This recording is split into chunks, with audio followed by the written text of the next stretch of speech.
resident at that gated community for 10 years. So prison for 10 Yeah, years. prison, yeah. Now, I don't know, I'm certainly not a legal scholar. I know nothing about double jeopardy or self-incrimination, but can you comment on why yeah. you were there? Okay. Totally. Yeah, I was there for second-degree murder.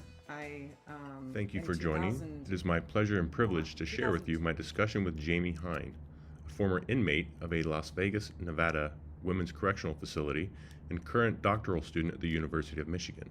In part one, today Jamie and I discuss the connections between incarceration and public health, as well as her amazing family and her courageous journey from inmate to Ph.D. candidate. You can make the time today. Where am I finding you at right now? You're in Michigan? I'm in Ann Arbor, Michigan. And At the University of Michigan. so you're in grad school? I am. I'm in a PhD program. It's a joint program. It's history and women's and gender studies. Okay. How long is the program? 7 years. And do you already have like your dissertation or what your end product is going to be when this, do you have a thesis you've been working on? So I just finished coursework and now I'll be going into prelims, which is, it's called different things in different places, apparently qualification exams or whatever. But I have three advisors. My main field is U.S. history, and that's going to be tying incarceration and U.S., particularly U.S.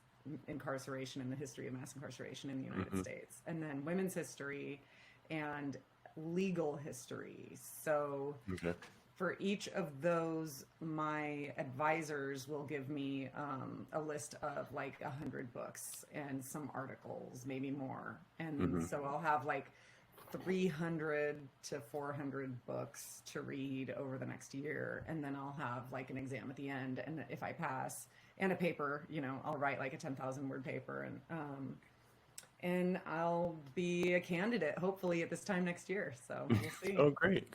Now, where did you do your undergraduate work? UC Berkeley. I got a bachelor's degree at UC Berkeley in interdisciplinary studies. Okay. So kind of similar, the interdisciplinary, I got to do gender and women's studies at Berkeley and some history stuff. And it was really cool. Okay, now here's the $64,000 question. Yeah. Prior to attending UC Berkeley, you were a resident of what institution? I was at Florence McClure Women's Correctional Center, FMWCC, in Las Vegas, Nevada, and I was a resident at that gated community for 10 years. So prison for 10 years. Yeah, prison, yeah. Now, I don't know, I'm certainly not a legal scholar. I know nothing about double jeopardy or self-incrimination, but can you comment on why you were there? Okay. Totally. Yeah, I was there for second-degree murder. In 2002, I got in a fight with my aunt's boyfriend. He was 37 years old. We were all partying, and he was violent when he was using drugs and drinking, and I saw his violence, and I kind of thought I might have to protect myself because he was lashing out and attacking people. And so I had a knife, and he attacked me, and I used it, and unfortunately, I got him in the heart, and he passed away. And that was when I was 21 years old, and at that time, I got clean and sober, and I went to rehab, and I was out on bail for 5 years before going to trial.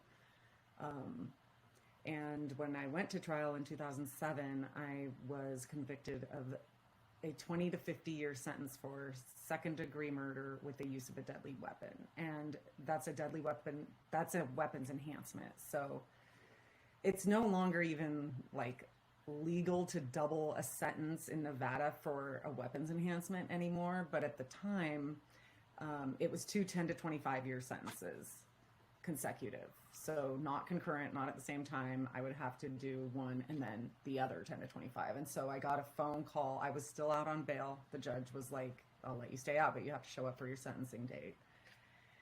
And I did, but I got a phone call and my lawyer said they'd take away the weapons enhancement if I agree not to appeal the case. So I went in 2007 for a 10 to 25 year sentence, and I was released in 2017 on parole. And the day I got off parole, I was walking through the UC Berkeley campus going to classes, and that was in like 2020, early 2020.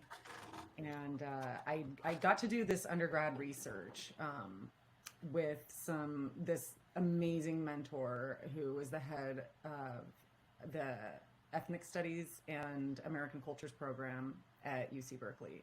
And she basically just guided me through, like, what is it that you want to do? And when I got out, I didn't really want to study incarceration and prisons and jails. I didn't want to look back. But I realized through talking with her that I kind of had a responsibility, like, to bring my personal knowledge into academia. And I love school and I love research. And so after I wrote my senior thesis, I, applied to graduate programs, and it was mid-COVID.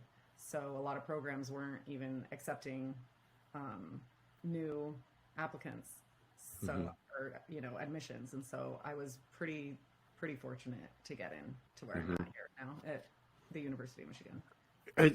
Do we need to know how you were originally sentenced, how you got out after 10 years? You said it was a 20-year sentence, but you got out after 10. I mean, is it necessary for you to explain that? Right. So 10 to 25, meaning 10 to I had 25. to do a minimum of 10 years and 25 years maximum. That would be if I didn't do any programming, if I didn't work, if I got in trouble, and that back number automatically comes down half. So it was really a 12 and a half year maximum for me. But I had to continue to work and program to keep that date while I was inside.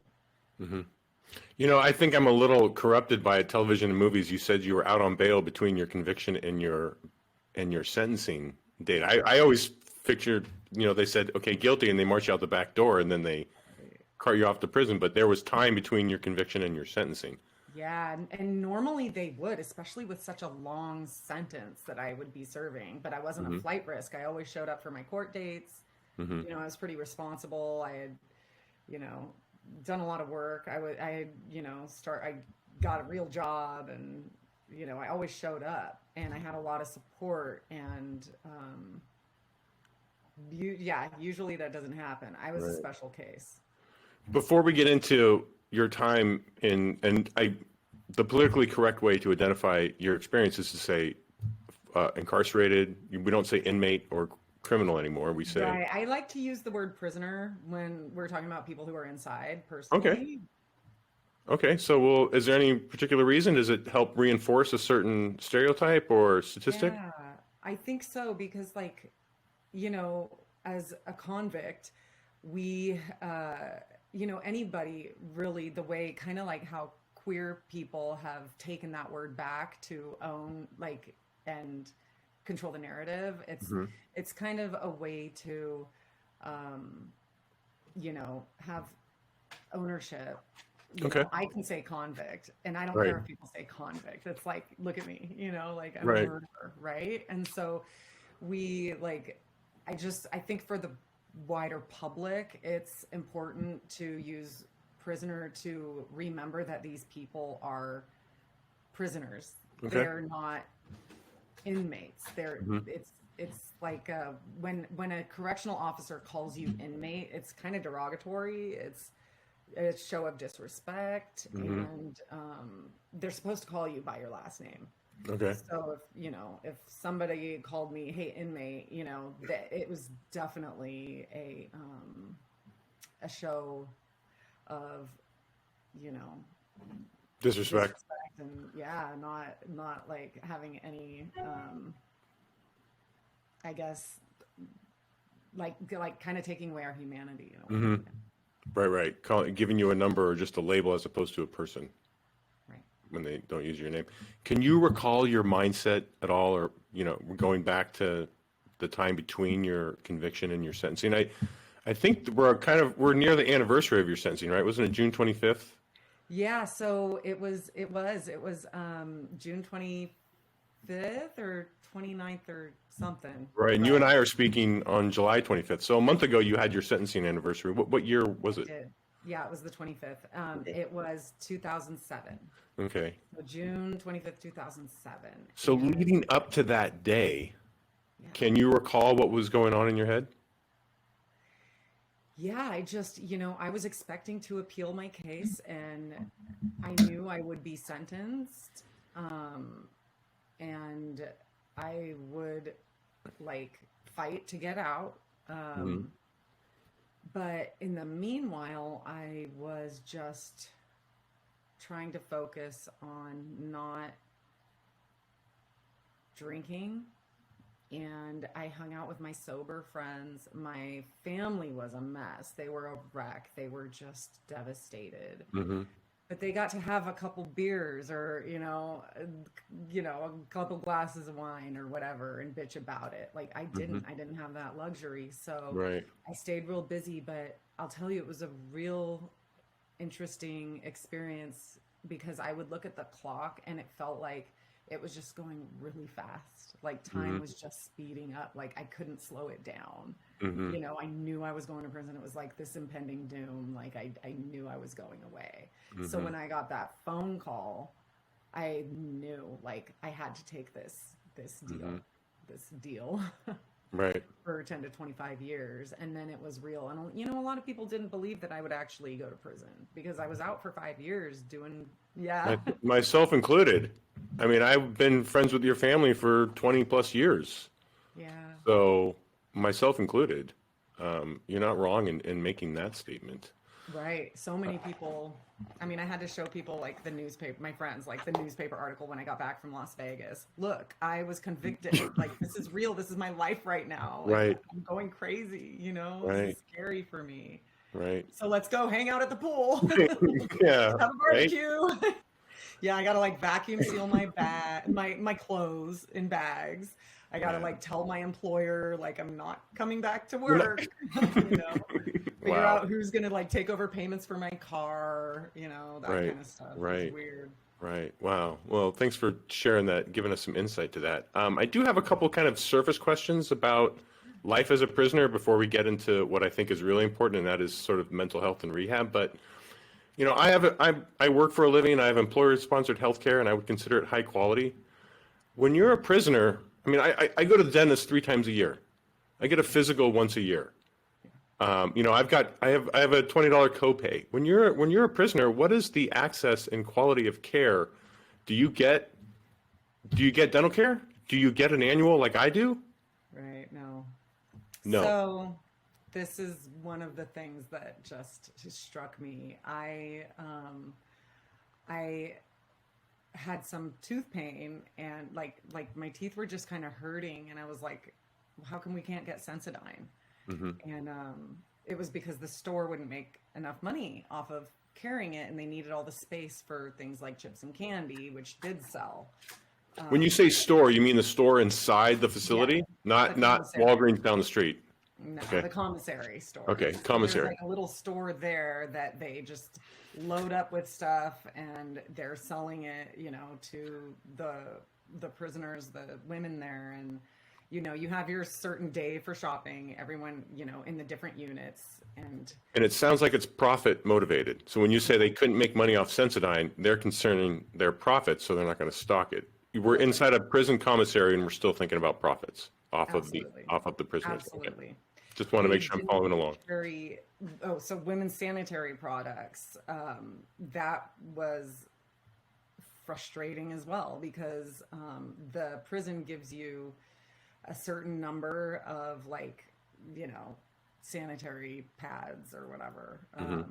feminine hygiene products. Hmm. So like sometimes it just wasn't enough. So we Hmm. would need to buy stuff from the commissary and they had just a few options, just a Okay. couple options, and they were not great options for everyone. So with the Sensodyne thing and the feminine hygiene products, I decided to get on the women's advisory or IAC, Inmate Advisory Council, where you're elected by your peers for a year. This is a commitment that you meet with the wardens and talk about things that, like, prisoner concerns. So the concerns that the women had, they would put in a little box, and then we would meet as a group, the group of prisoners who were, it was like 6 of us, and we would read through them and see what the issues were. And so that was one of the things that I brought up to the wardens, and, hey, we only have one kind of tampon.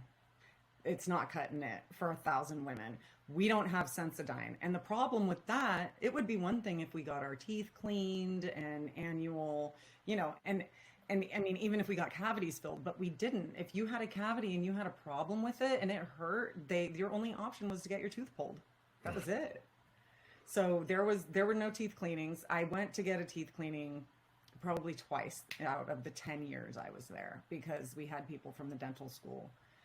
And they said I could have half of one of the halves of my mouth cleaned. So I got a quarter of my mouth cleaned. And I was like, what's the point? And the dentist was like, well, it's better than nothing. She didn't have any control over it. Right. So you did not get regular cleaning, and you did not get cavities. You didn't get root canals. It was like, so just plain baseline care. I mean, did you have a mammogram? When I got there, I did. Yeah. Okay. Yeah. But just baseline health, like I said, annual, once a year. Let's just, blood pressure. Pre-diabetic. Let's see how your cholesterol is. None of that. No. None of that is occurring. Honestly, going to the OBGYN in there, you were seeing the primary doctor, which is, there was like one in the entire prison for 1,000 women, and he was a creep. So we kind of tried to avoid it if we could. Sure. I mean, the quality of care is just, I don't even know if we can use the word quality while you're inside. Yeah, no, I definitely, I agree. Quality is relative, but in there, if you did have a health problem that you were worried about, you send a request to be seen by the doctor, but you usually wouldn't be seen for, like a month or. How about a chronic health problem? I think it's fair to say that we know a large number of incarcerated people are disproportionately suffering from a chronic disease, diabetes, high blood pressure. Right. I'm sure HIV, hepatitis, and substance abuse, as well as mental health issues, will be a thing. Absolutely. Is there access and resources for people suffering from chronic diseases? So they have to, care for people with diabetes. They have to by law. The thing is that when someone with cancer needs treatment,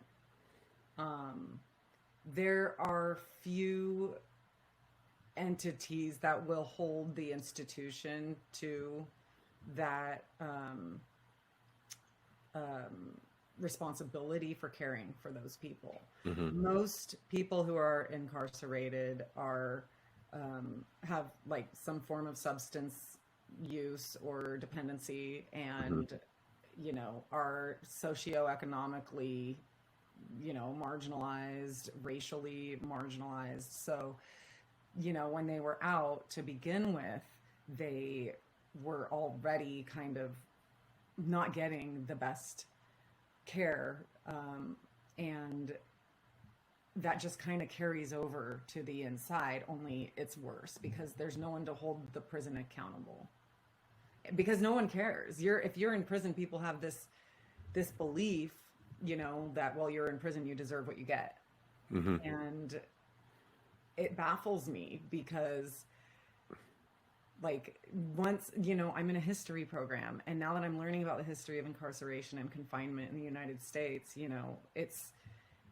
it's really fascinating to see how that popular idea of law and order and tough on crime has really penetrated into our minds as a society and controlled how we think about people who are on the margins, who are not able to work a 9-to-5 job, and there's just so much to how we got to where we're at that makes people think the way that they think. So you've kind of touched on two things that I think are really important. One of the things we learn in this graduate program, and we learn about public health, is that there's kind of what we call social determinants of health. Social determinants of health are conditions in the environment that people are born into. It's where you live, you learn, you work, you play, you worship, whatever your environmental factors are. And they have an impact on your ability to function and your quality of life, and they affect your outcomes and your risks. And there's kind of 5 domains of the social determinants of health. There's economic stability, which you've touched on, being marginalized communities. There's education, your access and the quality of education, healthcare, the access and quality of healthcare in your environment, the neighborhood you live in, and then your social and community context. Based on what we've just talked about, should we say that there are 6 social determinants of health, that incarceration is one, or is incarceration kind of woven its way into the 5 that we just mentioned to sort of become an epidemic and a public health issue as well? Yeah, I mean, I think you said it the right way. It's kind of woven itself into like our society. Like, I don't know if there is any American society without incarceration. We've come to rely on it as inevitable part of our world, and it's not. We don't have to incarcerate so many people. It's not like incarceration is making a whole lot of money either. So what is it really? I've learned that it's more of a political thing. Politicians started using the tough on crime and law and order and the war on poverty, the war on poverty, from the war on poverty to the war on crime by Elizabeth Hinton is like really focuses in on that history of, the policy that was written and implemented, and then the federal funds that were given to local police forces and law enforcement, which started the rise of mass incarceration in the late 70s. So actually it was the policy that was written before all that, and then came, materialized through mass incarceration around the time that we were born and young, So, it gets people elected. Law and order, tough on crime, safe streets. These are the things that make people feel safe, believe that they're safe, think that cops keep them safe, And when you think about it, like, cops are called after a crime is already committed. Like, if we wanted to be safe, we would implement these other things into our communities. And like you have mentioned, all those things you mentioned, Those 5 domains. So then, kind of 2-part question here. What is the point of incarceration? And if the point is to rehabilitate or educate, it appears to me that we are kind of failing in that area. I mean, do you have experience of being in an anger management program? Here you are, convicted of murder. What are we going to do? What are we going to do with you for 10 years to make you ready for society again? Yeah. So great question. I don't think prisons were ever really meant for education and rehabilitation in that sense. They started out as being places for people to serve their like penance, to be isolated and quiet and to work. So there were 2 different types of prisons in the early, in the colonial days, when we started with the jail thing. And one was to get right with God, get this person right with God, put them in a cell, isolate them so that God can come in and make them a whole person again. and pure.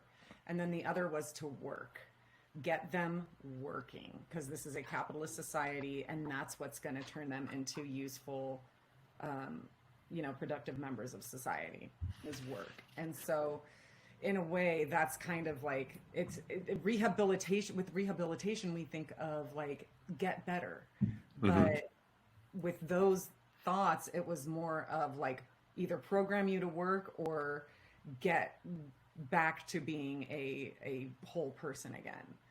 So my experience with education, so I got to prison and I got into a job training program, and I had to start AA meetings because there were no AA. There was like 1 or 2 meetings a month, and that we were lucky to get those. And so I started meetings, and I worked in the education department. I got a job as a tutor, and I was going to Bible studies because there were lots of those. And it was a way for me to just get out of my head because I was so depressed. I was looking, I had a long time to do, not long compared to so many people, people that we know, who've done 40 years and right.